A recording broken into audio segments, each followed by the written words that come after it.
Good evening, everyone. Welcome to Tony Vella's live chat. We're here with Tony, who is running in Ward 6, Etobicoke Lakeshore in Toronto. Now, we had originally scheduled to have this chat start at 8 o'clock sharp. However, we have just heard that the Prime Minister of Canada is going to be speaking shortly on the events of today in Ottawa. However, he is running a little bit behind.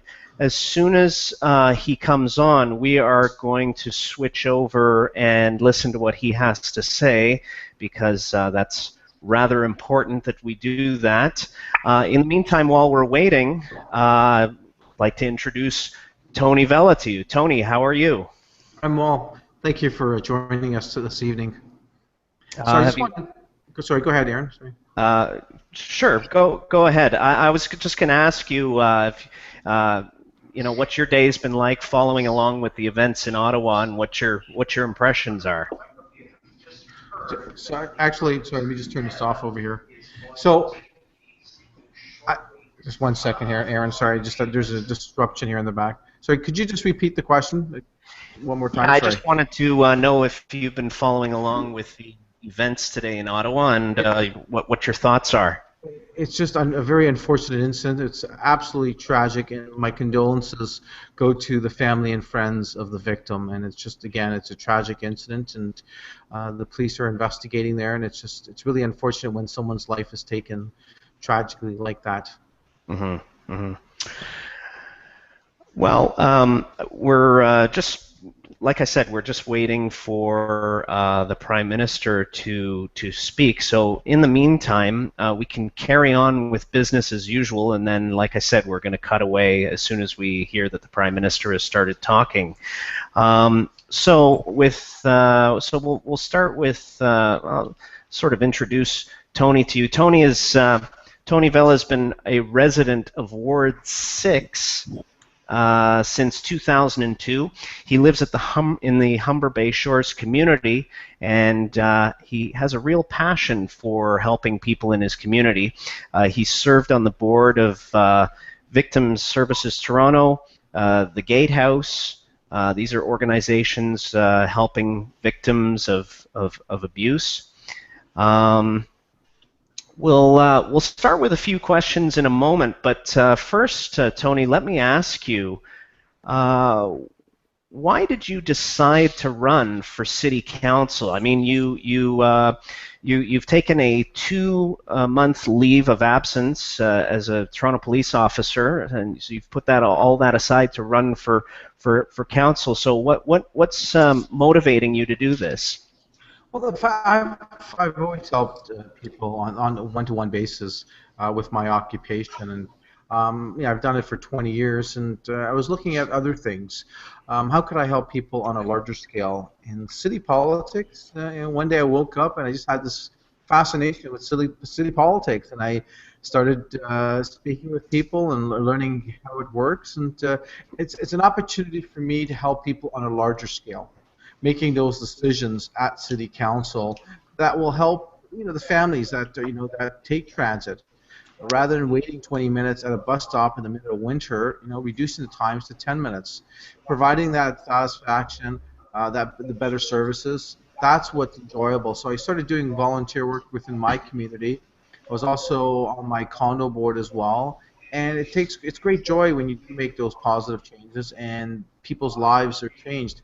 But there's also another element to it as well. It's dealing with people, all different types of personalities, and trying to sort of mediate between everyone. And that's also another challenge, and I take great pride in doing that as well. But at the end of the day, it's helping people, improving their quality of life, which is important. So I said to myself, let's see how it goes. So I ran for the Doug Holliday appointment position last year, and that was a positive experience. And so this was an election opportunity. I wanted to take part, and the reason I decided to run in Ward 6 is because this is where I live. This is where I've done my volunteer work, and I know the issues, and I have ideas on how to solve some of our problems. So, and the biggest thing is having a connection to my community. So I decided to run here, and so far it's been an excellent experience, and we're hoping to win on Monday. And cross our fingers, but looks like we're definitely in the race, and we're going to continue on. We've done several debates as well, and it was all positive. But the key thing is, people are tired of the antics. You know, he said, she said, all that nonsense. What people want, they want maturity. They want you to respond to their needs. They want you to listen to them. They want you to understand exactly, you know, their concerns. They want you to work. It's all about teamwork, working together to come up with the best solution.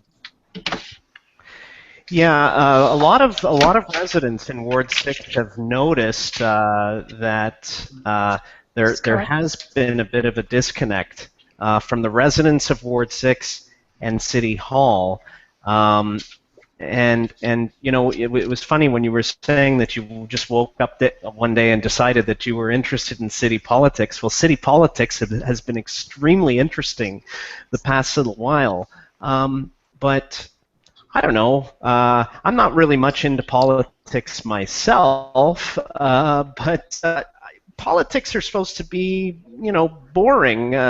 What are you planning to do to rectify the situation of there being so much of a disconnect between the residents and City Hall? How are you going to close the gap there? Well, I think the biggest thing is communication. So more town hall meetings, and thinking outside the box as well to reach out to our residents. And this is a fantastic way. If you look at this, is definitely thinking outside the box. Many people haven't done this, and thanks to your help, it's worked out very well. I see Diane; she's doing something. She's, but anyways, her computer's not working. But town hall meetings, connecting with the community, but as well as having even polls on my website. For example, one of the hot issues is Port Airline, the airport expansion. Should we or should we not? It's an important decision for the city, but you know, having those type of polls, getting input from our residents, the transparency. But at the end of the day, I can't make those decisions on my own. It's my community. Together, we could do that. All right. Also, well, you know, actually, one other Aaron, the other part, a resident called and said, you know, what would be a good idea is if actually you could put on your website online every time you're in council which way you voted, so we all know. So I don't see anything wrong with that. That's a great idea. It shows transparency, and people Sure. can just sign on and say, okay, Tony Vella voted in regards to this decision this way. And rather than going to the City of Toronto website, you can find it right on my website. It's just transparency. Yeah. I think that's called a blog, and I think every city councillor should have one. No, I think so yeah, great idea. Great idea. Tony, if it's all right with you, we're going to go to our first question.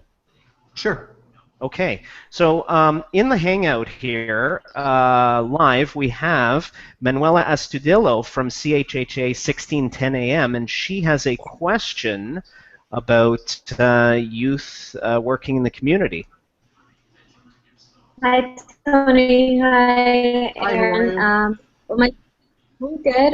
My question is mainly about youth, about how you would want to address the issue of youth involvement in the area of that consists Ward 6 with everything, right? The community centers, sports, and all of that. Yeah, for the one thing I would encourage is mentors, having more mentors for youth. So reaching out to them. So a couple of things I would do for employment purposes, I would have more co-op programs for them. So they get their foot in the door. When I was back in school, how I ended up getting into the police service was that I did co-op work.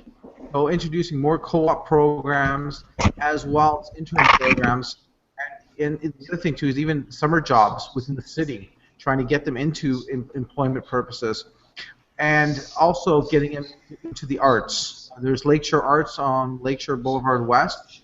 It'd be a great opportunity to have more lectures with them. For example, the elementary schools and the high schools, to get them more involved in those type of curriculum.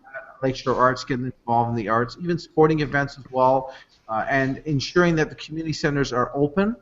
And there was a debate several weeks ago at Lakeshore Collegiate, and they talked about the cost of the community centers. And I think there should be it should be free of charge for kids to go and take part in those recreational activities as well.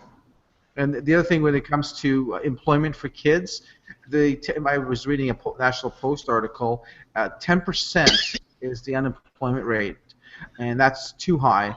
And keeping the lands that we have classified as employment lands, we should keep them as employment lands to ensure that employment is created as well. So when it comes to youth, and the other aspect is keeping them on the straight and narrow, and having a mentorship program where if they're having difficulties in their life, there's a program where they could turn to people, counselors, for assistance. Manuela, does that answer your question? It does. It absolutely does. Thank you. Excellent, excellent. We just need to pause for just a moment here. The Prime Minister has actually done his speech, and it was really, really short.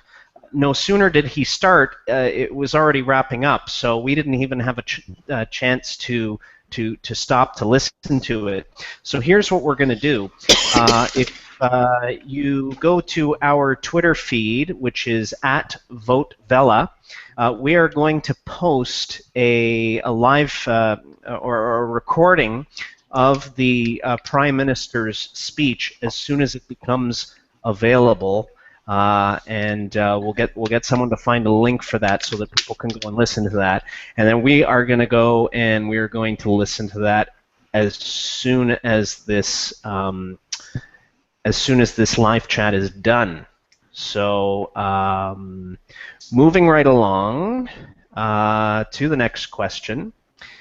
We have a question from Andrea via Google+. And her question is, what is the single biggest challenge facing Ward 6 in the future? Tony? I would definitely say there's several challenges, but one of them that comes to mind at this moment is the development within our community. There's lots of development, lots of high rises. Now it's just congestion is created within our community, particularly down at Humber Bay Shores. So that's definitely going to be a challenge because you've got about 30,000 people there, and it's growing, and there are more condos are being built. So the question is, they're all going to be in their condos, and eventually they're going to go onto the street level, causing even more congestion today. So the question is, how do we deal with that? And you know, the one thing that comes to mind, I've spoken to many residents down at Humber Bay Shores, is that they're tired of development. They want more of a community. And I would stop, at this point, I think there should be a stoppage when it comes to development. There needs to be more community consultation before any development. And it just shouldn't be one town hall meeting. There should be working groups developed in Humber Bay Shores to work with the community and the developers, come up with better strategies. I'll give you an example. It's a very good example. Yesterday, a resident called me and said, "Could you come down to Legion Road and Lakeshore?" I did. And on Legion Road, on Lakeshore, there's a group of, it's a condo. There are businesses on the first level facing onto Lakeshore. And people that are customers, what they do is they park on Lakeshore, on Legion Road, causing a congestion because there's no parking, absolutely no parking. And he's saying that, you know, it's unfortunate they built this tower without the outdoor parking spaces. So we need to come up with better planning when it comes to any development, and as well as in the Mimico and the New Toronto area. There's some people that they don't want those high rises. They want development, but they just don't want those high rises. So we want to ensure that any more development is smart development, proper development, where it doesn't cause the congestion. Well, thank you very much, Tony. That was a very thorough answer. Thank you. And I just want to say Aaron, just one thing. Yes. I just want to thank Dan from Judson came by today, and I got to say, you know, Dan is he's a leader within his community, and he's working very hard to you know, for some of the challenges that he faces up in his community, and he's doing a fantastic job. So I just wanted to introduce Dan here. And, he's been a big supporter, and you know what? There's Dan right there. And he's, hi, Dan. So Yeah, so Dan's definitely a strong leader there within his community, and he's doing an excellent job. And we have a voting block up there that we've interviewed various candidates, and we unanimously supporting and endorsing Tony. So give me your vote. Well, thank Great, you, Dan. good job, Dan. Okay. So yeah, so I know what I'm always impressed, Aaron. I'm always impressed when it comes to community leaders taking a stance on issues and keep going. Can you just elaborate just a little bit for those just joining us what the issue is with the Judson community? Yeah, there's a concrete company that was formed several years ago, and the several residents in the area are opposed to it. The number of trucks that are coming in and out, and they don't feel that a concrete company should be situated near a residential area. And so that's the main issue for them, and it's an ongoing battle back and forth, and so that's the main issue there. Mm-hmm. So there's noise issues, dirt issues. Yes. Yes. Okay. Well, we have a question that's come in via Twitter. This is from Jim Hall. The question is, do you live in Ward 6? Well, we know that you do. We've covered that earlier. And do you consider it important that the councillor live in the ward that they represent? Do you think that that is an important factor in running for city councillor?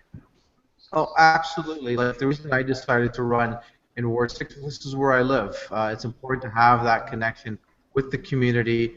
You know, I have real investment. I have property here. I have. It's a connection to me, so when making decisions, I'm also going to be affected as well. So living in the ward is important. I personally, you know, if I'm voting for a councillor, I would vote for someone that lives in the ward, and that would be extremely important.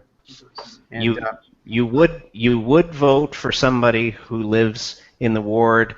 What if they worked in the ward and knew the ward well?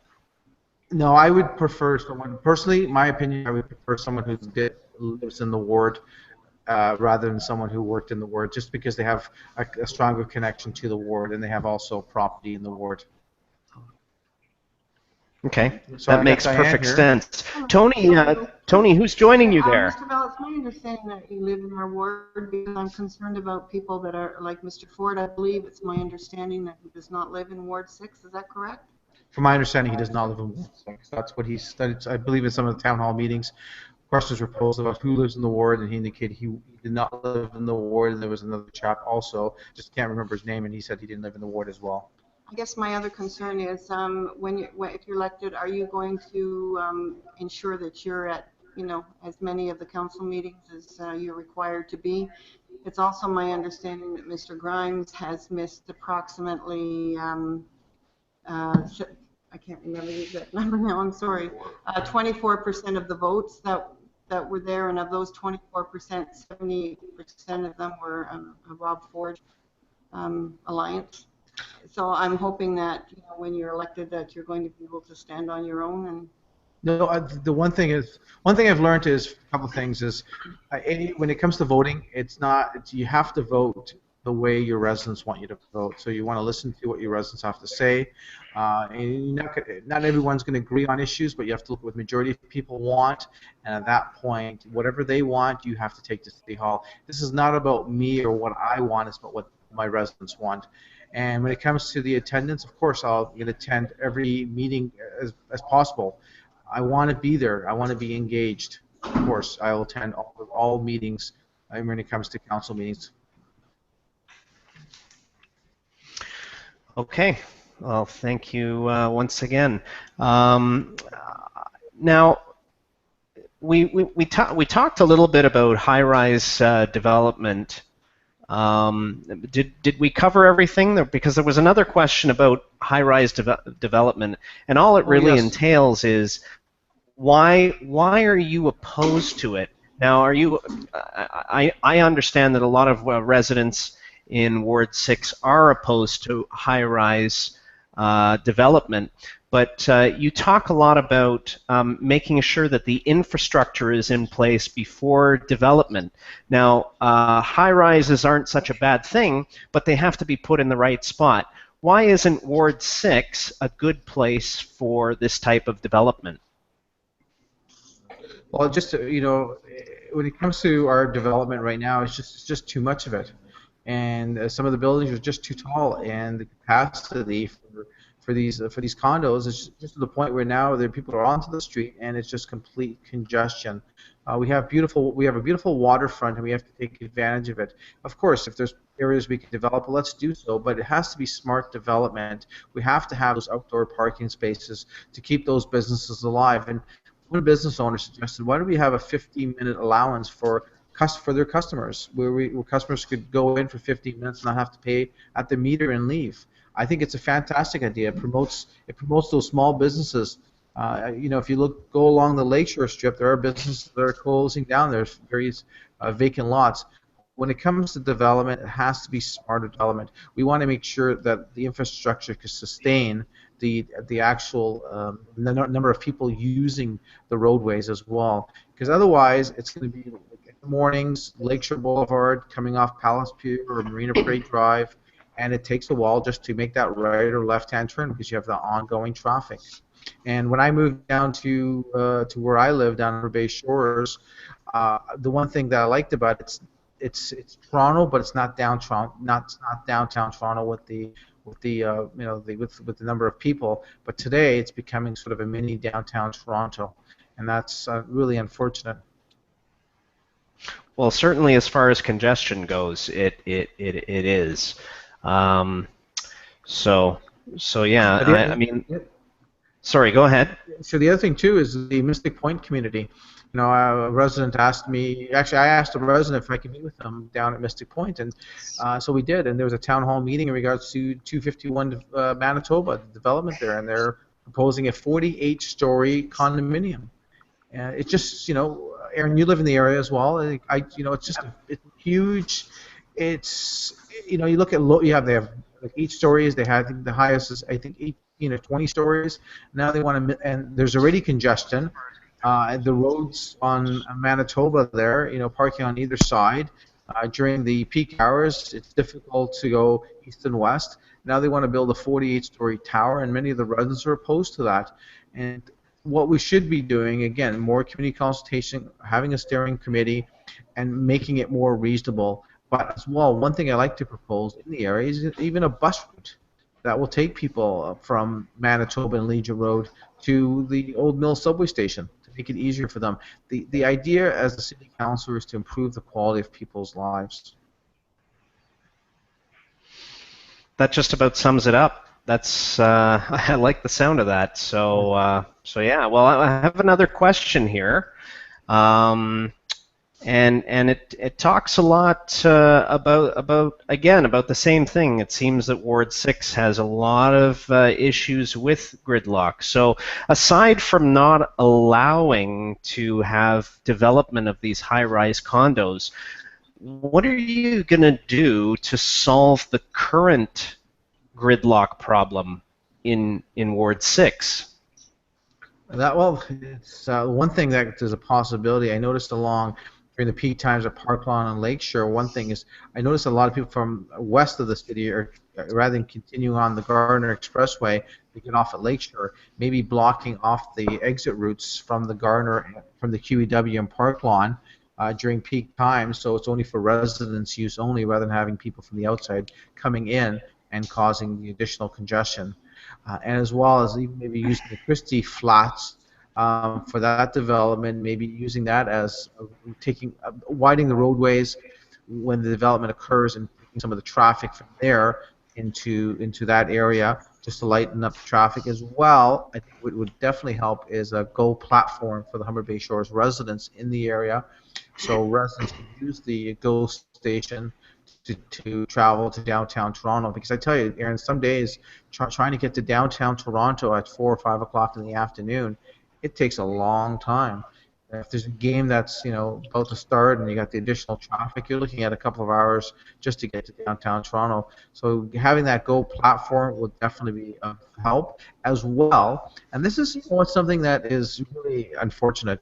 The 145 Express bus, several years ago they were going to cancel it, but the residents fought for it. They kept it, but it's a double charge. They're paying 2 tokens one way. And so my recommendation, since the ridership has increased, why not reduce that cost to make it easier on the pocketbooks of those residents that use the bus to down to $3 where it should be at, not $6 one way. I've always wondered why the express bus costs more. It just never really made sense. So it's a good point. You know, I spoke to a TTC operator, and she says, "Well, we do it because it's an express bus. Otherwise, everybody else would be using it."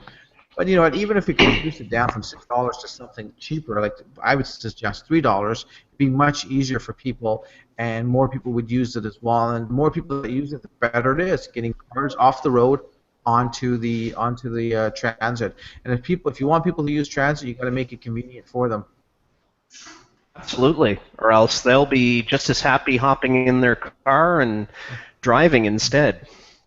And the thing is, we need a visionary as well. We can't just have the same old thinking within the box. You want a councillor that's going to think outside the box. And one of my visionary ideas, it's not my idea, I don't want to plagiarize it, I've heard it from other community members, is having a water taxi service on the waterfront that will take people to and from downtown Toronto. That would be a fantastic idea. I think Robin's pointing at himself. I think he's saying it's his idea. So, but it'd be something. You know, we could use private partnership. Bring down 1 or 2 boats with a company that would own it and transport people back and forth. There would be a cost of building the pier, but I think it would add definitely a lot of character to our city. It would be a convenient way for people to travel to and from downtown Toronto, as well as it'd be a moneymaker for the private businesses that would run it. And you could also use it as a recreational boat for the weekends, where you could take a 45-minute cruise as well. So it'll be a multi-purpose boat. But this is something thinking outside the box, getting things done, being a visionary, and improving the quality of life. The one thing that our community has that most communities do not is the water. We have a beautiful waterfront, and we're not taking full advantage of what we have. We need to start taking advantage of our beautiful waterfront. So with this water service, this boat service, would it run year round? So how would somebody want to use this in the dead of winter? Well, I know I've contacted New York City, and there's Chicago as well. They use it year round. So my understanding is the boats could be year round, but there'd be special boats that would be able to go back and forth in the wintertime. But you know what? I like to look at the feasibility of actually having something like this. And the one thing that I really enjoy is having committees, setting up committees within our community, and that goes for a committee for development, a committee for the transit, a committee for looking into the water taxi. And what the key thing is, you're getting community members engaged. And I would like to have Dan as one of the committee members, and Robin as well. Well, So great. We'll move on to the next question. The next question comes in via Twitter from snuck.me, which is a website. And the question is, what do you believe can be done to assist social housing? Some of these are in very bad condition. Yeah, some of them are. Like I've canvassed throughout several buildings within my community, and some of them are actually very well kept, very clean. The residents take excellent care. Others are not as clean, but I think in some cases, two responsibilities. A, the residents. Some residents are not as clean as others, and they need to take responsibility and start cleaning up their properties. And others' issue is the actual Metro Toronto housing, where they have to ensure that the repairs are done in a proper fashion. If someone called me in regards to an issue like that, I would call Metro Housing. I would ensure that the work is done in a reasonable time frame and ensure it's done properly. But when it comes to Metro Housing, the main thing is getting the repairs done and ensuring that the facility is clean, but also the residents have to also take responsibility too to ensure that their properties are kept up as well. Tony, this sort of brings a question to mind that I'd like to ask you. What is your favorite thing about Ward 6? Your favorite place? Your just what is the highlight of Ward 6 for you? Actually, the highlight of Ward 6 are the people. Having the campaign office here and people coming in and meeting various people, which is great. I've had the opportunity of meeting a number of people. They've been very supportive. So it's actually it's not the roads, it's not the buildings, it's actually the people in Ward 6. So the people in Ward 6, they care about their community. They want to ensure things are done properly. And the other thing that I like about Ward 6 residents, some of them are fighters and they keep going. So it's a beautiful community. And what makes it definitely the people within our community. And there's various pockets within our community, and it's a fantastic community. And I encourage others to look at living here and opening up business within our community in Ward 6. Wow, that you have such a positive attitude. I love it, and I almost hate to ask you this other question, but that is regarding Ward 6. What is the one thing that you feel has the most potential for improvement? The waterfront. We have not taken full advantage of the waterfront. Actually, I was talking to an owner of a restaurant on the waterfront, and he was saying that he knows a person in the boating industry, and said, "Why don't we bring a boat onto the waterfront and convert it into a restaurant?" It's an interesting idea, but that's what you need. You need a city council who will say, you know what, let's think outside the box. Let's utilize our waterfront better. Why can't we rent boats and go onto the water? We need to look at our waterfront differently. We have to take advantage of the fact that we have water. Some other parts of the world, they do not, but we do. So let's take advantage of that. Let's promote it as well. The reason I moved on to Ward 6 was the water. And right now people are walking through, but that's all they're doing. They're going on strolls. So we need to take better advantage of having a water taxi service. And I want to ensure that Ward 6 is the leader for all the wards. And I want to show the other wards on how to do it right. And having that water taxi, bringing it on here, transporting people to downtown Toronto. You hear the mayor candidates talking about transit, but they're not talking about something that is viable, I believe, is that water taxi service. And let's bring it on, and let's show the other wards and how it's done right. I have another question that's just come in. I know that the Gardner Expressway is the northernmost boundary of Ward 6, but it sort of affects the ward. So with all of this gridlock that we're talking about, what do you think can be done within City Council to coordinate all of the different construction projects that are underway every spring and summer so that it doesn't create such a hectic situation for us West Enders, similar to what we saw in this summer with the construction on the lakeshore and the Gardner?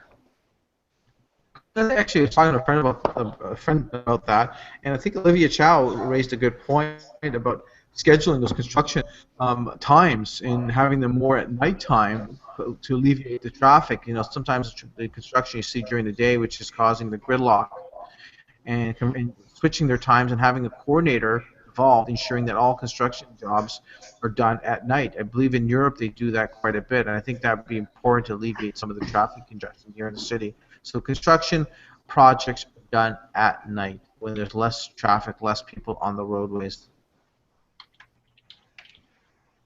Great. I failed to mention that last question actually came in to me via text message from my neighbor, who knows that I'm hosting this Q&A tonight. So he just sent me that. So that's Tell him we said hello. Tell him we said hello. Pardon me? Tell him we said hello. For sure, for sure. Because what this is so good, it's bringing community members together. Yeah, that's what's really good. Because before I registered, I didn't know who Dan was. I didn't know who Diane was. I knew Scott. I knew Robin. But you meet Rick, But the point is, you get to know people, and that's what makes a community. For sure, for sure. Saturday, I actually took a walk in my neighborhood, and I walked down to Lakeshore and Park Lawn, and the next question that comes in is about the Christie property. Now, when I went for my walk on Saturday, it was the first time that I'd actually had a good look, and man, that Christie plant sure doesn't smell like cookies anymore. It's actually in quite depressing shape, and I guess they're getting ready to tear it down. So my question for you, or the question that comes in, is what do you think would be a good use for the old Mr. Christie plant property when it is developed? Well, one recommendation would be, right now it's classified as employment land, and I believe in employment land, but in this case I would say it should be a multi-purpose facility. So it should be zoned as a mix of commercial and residential. I would like to see a community center there. I would also like to see an elementary school. There are a lot more families moving into condos. I would also like to see townhomes, and something unique. Let's make it into a unique territory. Where we're thinking outside the box, maybe a facility for the Humber College students, small businesses, small commercial retail stores, but just no more condos, and let's widen up the roadways, and let's create that Go platform. That's one thing I want to advocate to the provincial government, and that's what we need to get. We have the tax base, let's do it. But for that site, and also let's widen up the roadways so we don't have, and the other thing is let's add some parking. Parking. That's what people that are constantly complaining about. We need more outdoor parking, not this indoor parking within the condos. We want outdoor parking. And the one thing, Aaron, I just wanted to mention that is having a police substation within the ward.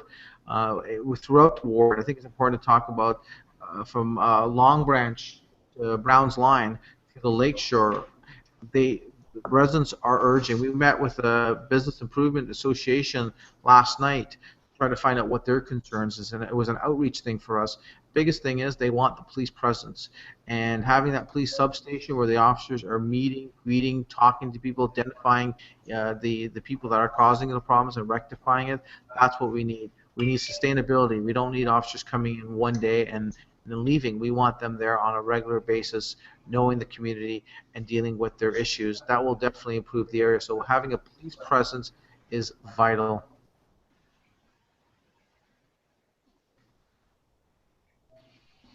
Okay, great. I just wanted to go back to the Christie lands for a bit.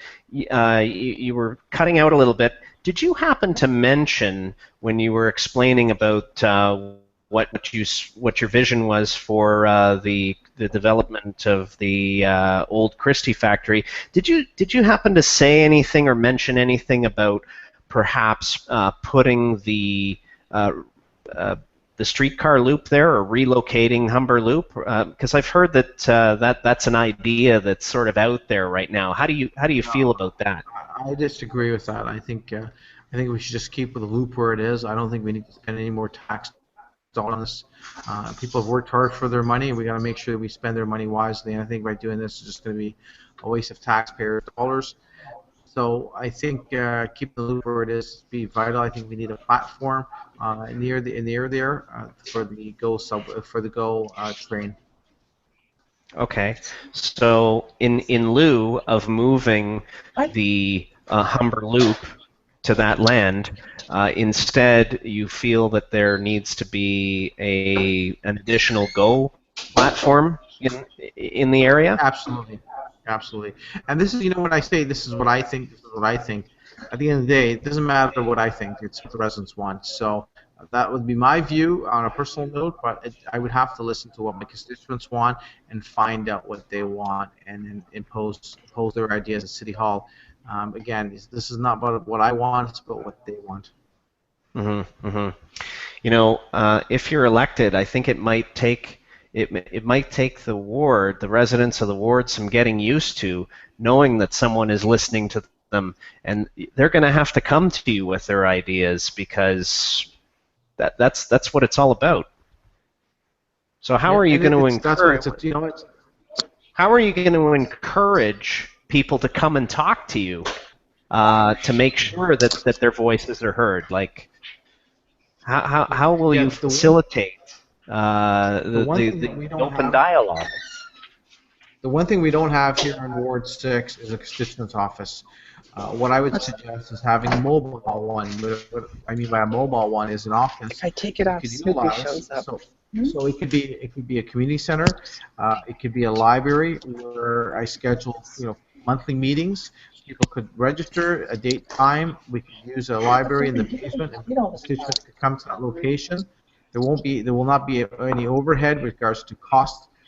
At least people that can't come to downtown Toronto, they could be able to do it right in their own ward, and I would host monthly meetings. Again, being a city councilor, it's a 24-hour position, and that's what I want to do. I want to be engaged, and I want to work hard for you, and I want to be honest with you as well. Did you read that? No. All right. Well, I understand that we may have a question from Andrew. Hey there. What's your question, Andrew?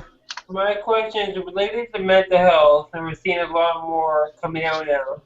What is your initiative on mental health, and how are we going to work as a city, not as a councillor, but as a city to help, not community centers, but getting education out of it? Very good question. Mental health is a huge issue here in the city and elsewhere as well. I think the biggest thing is more awareness, more education, because who goes to their employer and says, by the way, I need to go home because I'm hearing voices. It's not talked about. But if you go to your employer and says, I'm having a cold, I have a cold, I need to go home.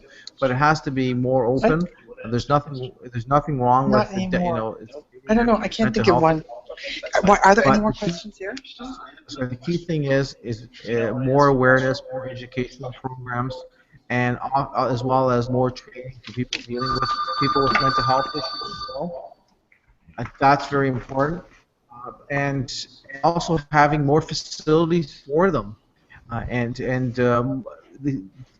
you find them. Unfortunately, they're put out into various rooming houses with they don't have the right support mechanisms. So you want to ensure that there's more facilities for them, more facilities as well as the training for people dealing with people with mental health issues, and as well as more of the awareness and that's it. Thank you very much. Here. Thanks, Andrew. Great question. Thank you, guys. Okay, we've got a couple more to do before we wrap it up. We got another 10 or 15 minutes to go here.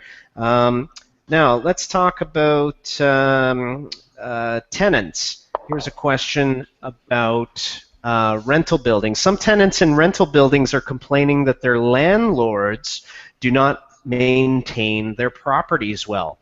What can you do as a city councillor to get involved and help these tenants out? Yes, the key thing is actually going to the residents' homes, identifying what the issues are, taking photographs, and then also contacting the landlord and the City of Toronto bylaw enforcement officers to ensure that the rules are enforced. That's key. We want to put there are some really good landlords and there's some really bad landlords, and vice versa when it comes to tenants as well, but ensuring that the rules are enforced within the City of Toronto. You want to ensure the residents are well kept and taken care of, and the way to do that is by identifying, photographing the issues, recording them, and then also reporting them to the City of Toronto bylaw enforcement section. And in some cases, if we don't have enough enforcement officers, we want to hire a few more. All right, thank you. And we have another question here that has come to us through Twitter. What are the important issues for Ward 6 with regards to the environment, and what are the environmental issues that Ward 6 faces? Some of the environmental, like there's one talk about the Humber Bay Shores butterfly habitat. Will that be encroached on? Will there be condos building closer there? And one thing that I would encourage that the areas of the waterfront are kept as is, the naturalized areas, as well as the bird life, the species around the area, that they're protected as well. So under my watch, the areas, the naturalized areas, are well kept and are not tampered with at all.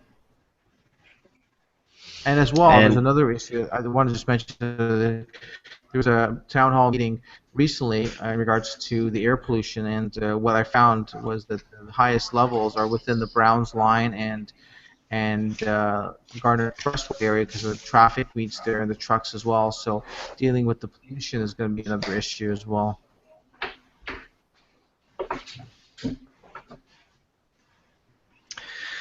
Well, this is the final 10 minutes. We're just wrapping up. Last chance for questions. If you want to ask us a question and you are listening in, tweet us.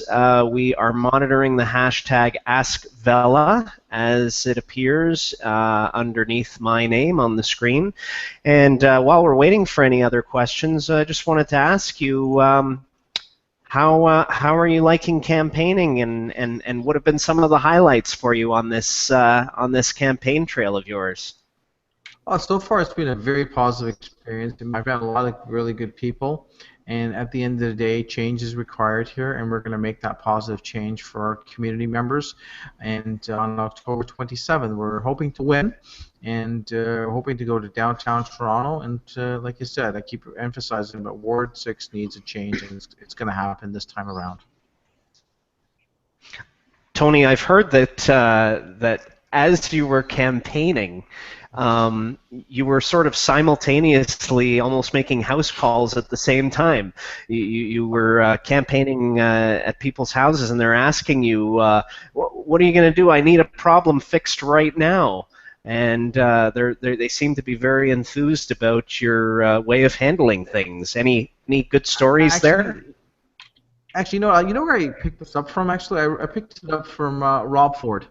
I remember when I was talking to a few friends, and one friend said to me, "You know what happened?" I said, "What?" And he said, "My neighbor had an issue several years back when he was a city councillor, and he was really impressed because at 10 o'clock at night, Rob Ford showed up to his neighbor's house, and he was there, and he dealt with the person's problem the next day." So I said, that's pretty good, actually. So I like making those house calls. I like talking to people. I like to actually see what the problem is. And when I heard about Dan's issue there, when I registered, I went right out and spoke with them. And sitting down with people, and then you understand more of the issue when you're actually there witnessing it. So I do like those house calls. We dealt with one gentleman dealing with a neighbor dispute in regards to parking. The other one was the lack of parking in the area as well. And the other thing that I like doing as well is taking photographs of issues within the ward and rectifying it, and also making people aware that if their roads are closed, letting them know as well. So in the future, please follow Vote Vella, and definitely want to keep you informed and want to make those right decisions as well. But house calls are important, and again, I picked that up from hearing about the Rob Ford story, and I think it's works out very well. Yes, and he definitely has done some things right, and his accessibility has been quite remarkable. And one thing that I've noticed about you is that you seem to get along with everybody, and people really like you. But Tony, what makes you angry? Well, you know what? It's once in a while I'll get angry, but most times I'm easygoing. But there's no need to get angry, and at the end of the day, you want to just deal with the problem at hand. But most times I'm pretty easygoing, but not unless you push my buttons. Otherwise, I'm easygoing. All right. Well, we got. What's that? No, I think Dan gets a little more upset than I do, right? No, we're just getting ready to wrap things up here.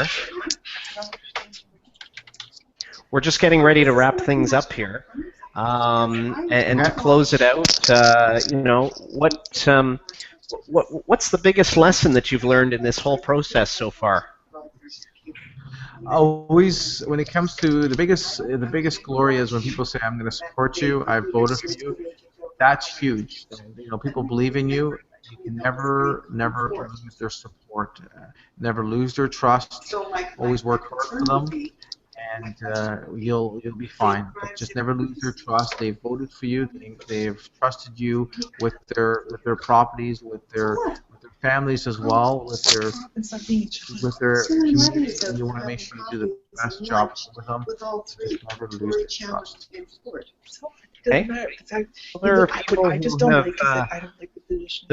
who have voted for you. There are people who have voted already in the advance polls, and there are people who still have yet to vote on October 27th. What's your message to the people who haven't voted yet? Final closing remarks before we wrap things up. I encourage you to look at my website, tonyvella.ca. Please look at it. If you have any questions, please contact my campaign office at 416-255-8669. Give me a call. Send me a tweet. I want to talk to you, get to know me. At the end of the day, I believe I'm the right person for the position. On October 27th, vote Tony Vella. Thanks very much, Tony, and thank you to everybody who sent in their questions and joined us here on the Google Hangout. It was a lot of fun, and I think we all learned something. And make sure that you get out there and vote on October 27th. It's a very important decision that we need to make next week. So thanks everyone for joining us. Just one thing, Aaron. Aaron? Yeah. And just one other thing, and the one thing is I want to thank all the volunteers that have helped out, because we would not be here today if it wasn't for all of us as a team. Absolutely. Absolutely. All right, well, we can see Andrew's wearing the shirt there. All right, well, thank you, and good night, everybody. Good night. Thank you, Aaron. Okay, take care, everyone. How was that?